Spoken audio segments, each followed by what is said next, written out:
বর্তমানে পশ্চিমবঙ্গে চাকরি দুর্নীতি একটা চরম পর্যায়ে পৌঁছে গেছে।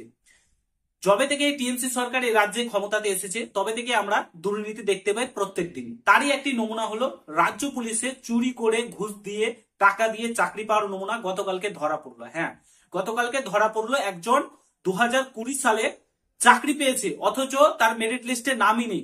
মেরিট লিস্টে নাম নেই, তার সত্ত্বেও সে 2020 সাল থেকে এখনো পর্যন্ত চাকরি করে আসছে। তারপরে এখন রাজ্য পুলিশ কি বলছে যে সে চাকরি পায়নি, তার পরিবর্তে অন্য একজন চাকরি পেয়েছে। এই ঘটনাটা নোটিশ প্রকাশিত করে ডাব্লিউবিপিআরবি বলেছে। পুরো ঘটনাটা তোমাদেরকে আমি বলছি, অ্যাকচুয়ালি কি হয়েছে না হয়েছে পুরো ব্যাপারটা তোমাদেরকে খোলাসা করে বলছি। তো দুর্নীতি আজকে কোথায় গিয়ে পৌঁছেছে, সাধারণ ছেলে মেয়েদের চাকরির আশা শেষ করে দিচ্ছে। আজকে এই ঘটনাটা অন্যজনের সঙ্গে ঘটেছে, গতকালকে তোমার সঙ্গেও ঘটতে পারে। যারা টাকা দিয়ে ঘুষ দিয়ে চাকরি পাও তোমার সঙ্গেও এই ঘটনাটা ঘটতে পারে। তো গতকালকে একটা নোটিশ প্রকাশিত করেছিল ডাব্লিউবিপিআরবি, সমস্তটা তোমাদেরকে বলছি। ডাব্লিউবিপিআরবি মানে রাজ্য পুলিশের যে বোর্ড, ঠিক আছে, সেই বোর্ড কিন্তু একটা নোটিশ প্রকাশিত করেছে, যেখানে আমরা একজন দেখতে পাই যে একজন 2020 সাল থেকে চাকরি করছে, ঠিক আছে। এখন গিয়ে 2025 সালে গিয়ে বলছে যে সে চাকরি অ্যাকচুয়ালি পায়নি, মেরিট লিস্টে তার নামই ছিল না, অন্য একজন চাকরি পেয়েছে এবং অন্য যে চাকরি পেয়েছিল মেরিট লিস্টে নাম ছিল তাকে এখন চাকরি দেওয়া হবে। তো হচ্ছে রাজ্যের অবস্থা, কিভাবে দুর্নীতিগ্রস্ত টাকা দিয়ে ঘুষ দিয়ে চাকরি হচ্ছে এবং দুর্নীতি আজকে কোথায় গিয়ে পৌঁছেছে সেটারই নমুনা তোমাদেরকে দেখাচ্ছি। পুরো ভিডিওটা দেখার চেষ্টা করবে। চ্যানেলে নতুন হলে অবশ্যই চ্যানেলটাকে সাবস্ক্রাইব করে পাশে থাকা বেল আইকনটাকে প্রেস করে দেবে, যখনই আমি নতুন ভিডিও আপলোড করব তার নোটিফিকেশন সর্বপ্রথম পেতে। এরকম দুর্নীতিগ্রস্ত ভিডিও, দুর্নীতিগ্রস্ত মুক্ত ভিডিও পেতে, ঠিক আছে, চ্যানেলটাকে অবশ্যই সাবস্ক্রাইব করো। প্রত্যেকদিন এরকম ধরনের ভিডিও পাবে তোমরা। যখনই কোনো দুর্নীতি হবে, কোনো খারাপ কাজ হবে, এই চ্যানেলে প্রতিবাদী ভিডিও তোমরা পাবে। তার জন্য অবশ্যই চ্যানেলটাকে সাবস্ক্রাইব করো। First of all on screen তোমরা এই নোটিশটা দেখতে পাচ্ছ। গতকালকে পুলিশ বোর্ডের তরফ থেকে নোটিফিকেশনটা জারি করা হয়। সুমন বিশ্বাস নামে 2020 সালে রাজ্য পুলিশ কনস্টেবল, লেডি কনস্টেবলের নোটিফিকেশন প্রকাশিত হয়।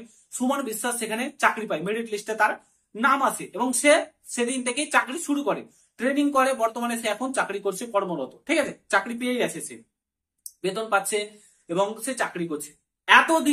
এতদিন পর, প্রায় তোমার 5 বছর পর রাজ্য পুলিশ বোর্ড একটা নোটিফিকেশন প্রকাশিত করে গতকালকে। সেখানে বলা হয় সুমন বিশ্বাস অ্যাকচুয়ালি চাকরি পায়নি, ভুল করে টেকনিক্যাল ফল্টের কারণে তাকে চাকরি মেরিট লিস্টে তার নাম চলে এসেছে এবং সে চাকরি পেয়ে গেছে। অ্যাকচুয়ালি চাকরিটা গৌতম কুমার চাকরি পেয়েছে, গৌতম কুমার নামে একজন রয়েছে, সে চাকরিটা পেয়েছে। তো ভুলবশত সুমন বিশ্বাসকে এখন হটানো হলো, গৌতম কুমার চাকরিটা করবে।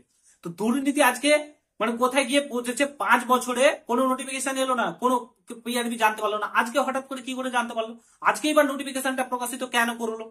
এতদিন কি করছিল? ডাব্লিউবিপিআরবির হাতে সময় ছিল না, রাজ্য পুলিশ বোর্ডের হাতে সময় ছিল না, রাজ্য পুলিশের মুখ্যমন্ত্রীর হাতে সময় ছিল না।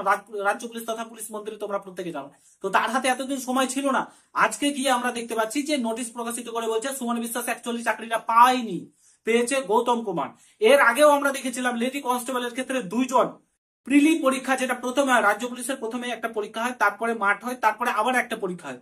তো প্রথম পরীক্ষাটা সে পাসই করেনি, দ্বিতীয় যে মাঠটা হয় মাঠটাও পাস করেনি, মেন যে পরীক্ষাটা হয় সেটাতে পাস করে গেছে এবং 85 নম্বরের পরীক্ষা হয়, সেখানে 85তে দেখা যাচ্ছে 83 পেয়ে যাচ্ছে এবং 100 নম্বরের যে ফাইনাল মেরিট লিস্ট হয় সেখানে দেখা গেছে 100-র মধ্যে 95 পেয়ে যাচ্ছে। অ্যাকচুয়ালি সে প্রিলি এবং মাঠ পাসই করেনি। তারপরে ডাব্লিউবিপিআরবি অর্থাৎ পুলিশ বোর্ড বলছে যে টেকনিক্যাল ফল্টের কারণে হয়ে গেছে। এই জিনিসটাও আমরা দেখতে পাচ্ছি যে টেকনিক্যাল ফল্টের কারণে হয়ে গেছে। দুর্নীতি আর কত হবে? চোখ খোলো, জাগো রাজ্যবাসী। এই সরকারকে ভোট দিলে তোমার ছেলে মেয়ের সঙ্গে সেম ঘটনা হবে। তোমার ছেলে মেয়ে যখন চাকরি পেয়ে যাবে, তারপরে যখন তাকে ফেরত টাকা হবে যে সে চাকরি অ্যাকচুয়ালি পায়নি, ঘুষ দিয়ে অন্য জনকে তার বদলে ঢোকানো হবে, তখন শান্তি পাবে তো? 1000 টাকা নিয়ে সরকারকে যখন ভোট দাও, নিজের ছেলে মেয়ের কথা ভাবো। নিজের ছেলে মেয়ে দিনরাত পরিশ্রম করছে চাকরি পাওয়ার জন্য, যখন সে দেখবে যে ঘুষ দিয়ে চাকরি পেয়ে গেল অথচ আমার নাম থাকা সত্ত্বেও আমি চাকরিটা পেলাম না, তখন শান্তি হবে? বুঝতে পারবে তো? রাজ্যবাসী জাগো। এই সরকার দুর্নীতিগ্রস্ত হয়ে গেছে, একদম দুর্নীতি চরম পর্যায়ে পৌঁছে গেছে। আজকে যদি না শুধরাও, 2026-এ ভোট রয়েছে, ভোটটা জেনে শুনে বুঝে দেবে। তোমার ছেলে মেয়ের কথা ভাববে। 1000 টাকার লক্ষ্মী ভান্ডার নিয়ে ভুলে যেও না, ওতে সংসার চলে না। ভালোভাবে বাঁচতে চাইলে এই সরকারকে হটাও, ভোট দিও না, না হলে তোমার অবস্থা খারাপ। সে হিন্দু হোক, মুসলিম হোক, সে যেই হোক, ধর্মের ভিত্তিতে ভোট দিও না। এই ধর্ম নিয়ে খেলছে আর তোমাদেরকে বোকা বানাচ্ছে 1000 টাকার লক্ষ্মী ভান্ডার দিয়ে। আশা করি তোমাদেরকে বোঝাতে পেরেছি। এবার তোমাদের উপর ডিপেন্ড করছে, তোমাদেরকে আমি যথাযথ প্রমাণটা আমি দেখিয়ে দিলাম। তো এই ছিল ভিডিও, আশা করি বুঝতে পেরেছো। যদি ভিডিওটা ভালো লাগে প্রত্যেকের সঙ্গে শেয়ার করে, চ্যানেলে নতুন হলে অবশ্যই সাবস্ক্রাইব করে যাও।